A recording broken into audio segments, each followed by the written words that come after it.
There is a number, a specific, exact dollar figure. And once your savings hit it, the math shifts in your favor so dramatically that you could stop contributing entirely and still reach $1 million. Most people spend their whole lives chasing the wrong target. Today, we kill that myth and give you the real one. Here is something nobody talks about at the dinner table. Compounding does not work at every level equally. $100 compounding and $100,000 compounding are not just different in scale. They are functionally different machines. One produces pocket change. The other, over time, starts generating more than most people earn in a year from their jobs. And the gap between those two outcomes comes down to a single threshold, a line in the sand, that separates people who are saving money from people who are building wealth. We are going to find that line today. Walk through exactly what it does for you, and then map the realistic paths to reach it, even if you are nowhere near it right now. But before we get to the number itself, let's talk about why most people never find it. And it starts with a misunderstanding so common. It has basically become financial folklore. Most people were told that compounding is about rate of return. Get a high enough interest rate, invest in the right thing, pick the right stocks, and compounding will do the rest. That is not wrong, but it is dangerously incomplete. Because what they left out is that compounding is just as much about the base amount you start with. The rate of return is the slope of the hill, but the size of your snowball when you push it determines everything about how far it rolls. A tiny snowball on a steep hill still melts before it gets going. A large snowball on a moderate slope gets faster and faster, until it is basically unstoppable. That is the piece most financial content glosses over. The rate matters, but the starting mass matters just as much. Maybe more. So let's do something most YouTube videos about compounding refuse to do. Let's actually work backward from a real number and see what the math tells us. Take the most universally understood retirement milestone, $1 million.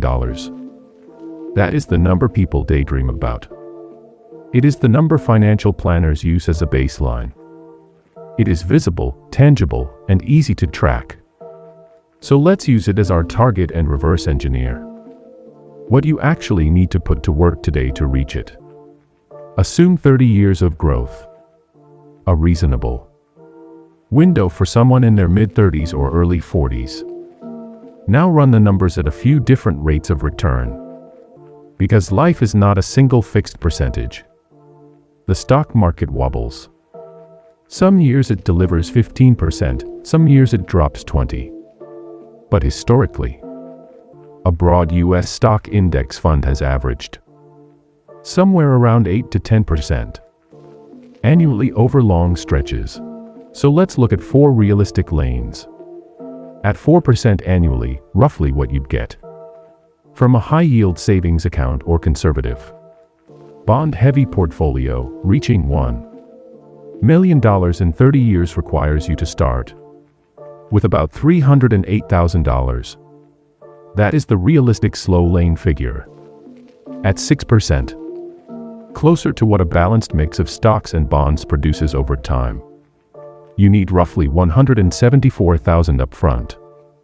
At 8%, the historical long-run average for a broad US equity index, that starting figure drops to approximately $100,000.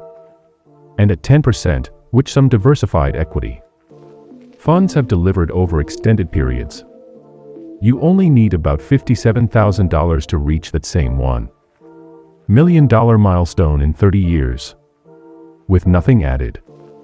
Pause on that for a second. The difference between a 4% and a 10% return does not just grow your money faster. It cuts the price of admission by more than 80%. That is the leverage hiding inside every extra percentage point of return. Each notch up reduces how much you have to start with. which changes the entire conversation about who can play this game and who cannot. Now here is what most people do when they see these numbers. They focus on chasing the highest possible return. They start watching crypto trading channels, reading option strategies, hunting for the next Tesla at $50 a share.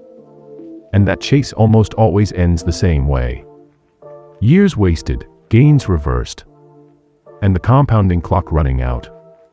Because here is the real twist.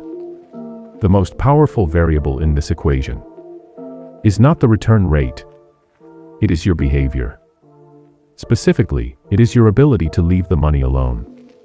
If you panic sell in a downturn, and the data is brutal here, the average investor significantly underperforms the very funds they invest in because of emotional trading. The snowball stops. It does not slow down. It stops. You have to rebuild from wherever it landed. And the years you lost cannot be bought back at any price. This is why the threshold number we're building toward is calibrated not to the ideal scenario, but to a resilient one. We want a number that works even if future returns slide. We want a number where the growth is visible enough to keep you motivated. And we want a number that everyday earners, not hedge fund managers, not tech executives, not people who inherited a house, can realistically reach. That number is $100,000. Here is why 100,000 specifically is the inflection point. Park $100,000 in a broad index fund producing 6% annually. A conservative assumption. And in the very first year it earns $6,000 without you lifting a finger. That is $500 a month in growth, just sitting there. By year 10. Because you have been reinvesting those gains. And they are compounding on each other. The annual growth is closer to $9,000. By year 20, it is around $16,000 per year. More than many Americans manage to save in an entire year from their paycheck. The snowball is now rolling faster than most people can shovel. And at 8%, the historical index average, that same $100,000 reaches approximately $1,060,000 in 30 years. You do not add a single dollar. You just leave it alone. That is the machine. That is what you are working toward. Now, reinvestment is not optional in this equation, it is the entire engine.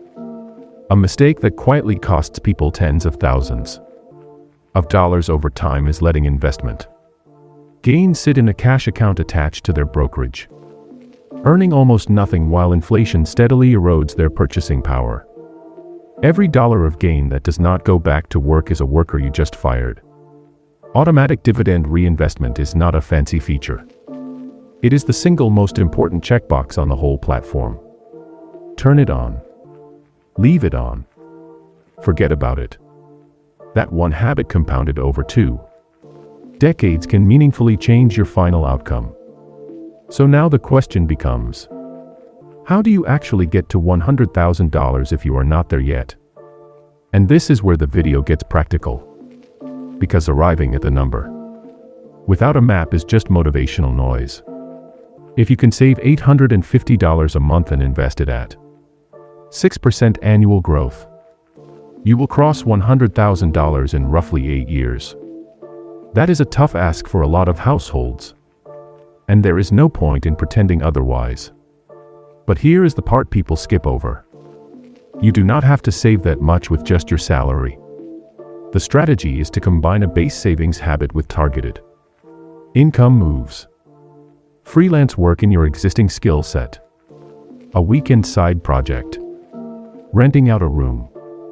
Or a parking space, and direct every dollar of extra income straight into the investment account before your spending habits can absorb it.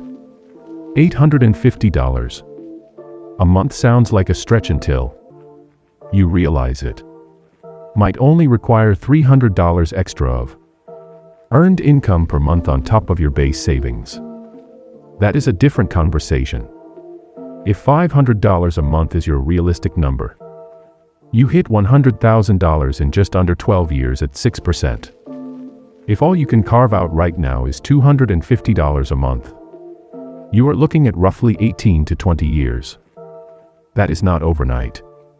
But here is the perspective shift that matters. Most people spend 20 years not building toward anything in particular. They spend a little more, save a little less. Tell themselves they will get serious next year, and wake up in their late 50s with a retirement balance that would not survive 5 years of retirement, let alone 30. 20 years with a plan beats 40 years without one, every time. One more thing worth saying clearly, because it trips people up constantly. You do not need to pick stocks to get 8 or 10% annual returns. You do not need to understand earnings reports, analyze price-to-earnings ratios, or predict which sector is about to rotate. One low-cost index fund that tracks the broad U.S. market has delivered those returns for decades. You can set up an automatic monthly purchase in under 20 minutes, and then genuinely not think about it again for months at a time. Some of the best investors in the world literally do less than beginners, not more, because they have learned that activity is the enemy. Every time you check the balance and react emotionally, you create risk. Quarterly check-ins are plenty. Monthly at most. And one rumor worth killing while we're here. You do not need to time the market to make this work. The research on dollar cost averaging, putting in a fixed amount every single month, regardless of whether the market is up or down, consistently shows that regular, boring, automated investing beats market timing over almost any 10-year period. Almost always. The people trying to buy the dip and sell the peak almost universally underperform the person who just keeps buying automatically, month after month, like clockwork. Boring wins. Consistent wins. Patient wins. So here is where we land. There is a figure below which compounding works slowly and quietly, more like a savings account than a wealth-building engine. And there is a figure above which the math turns decisively in your favor, where growth starts to outpace your contributions, where time becomes your greatest financial asset, and where the question shifts from how do I save enough to how do I not get in the way. That figure is $100,000. It is not a random milestone or a round number someone made up. It is the point where, at a conservative 6 to 8% return, the engine becomes self-sustaining enough to keep running even through corrections, recessions, and the inevitable moments of doubt. You do not need a windfall to get there. You do not need a perfect market or a genius stock pick or a lucky year. You need a clear monthly target. Automatic investing turned on, dividends reinvested, and the discipline to leave it alone when the headlines scream that everything is falling apart, because that is almost always when leaving it alone matters most. The people who cross that threshold and stayed out of their own way are the ones who quietly retire with options. Start the clock today and give yourself the only gift that time cannot take back: a snowball already rolling.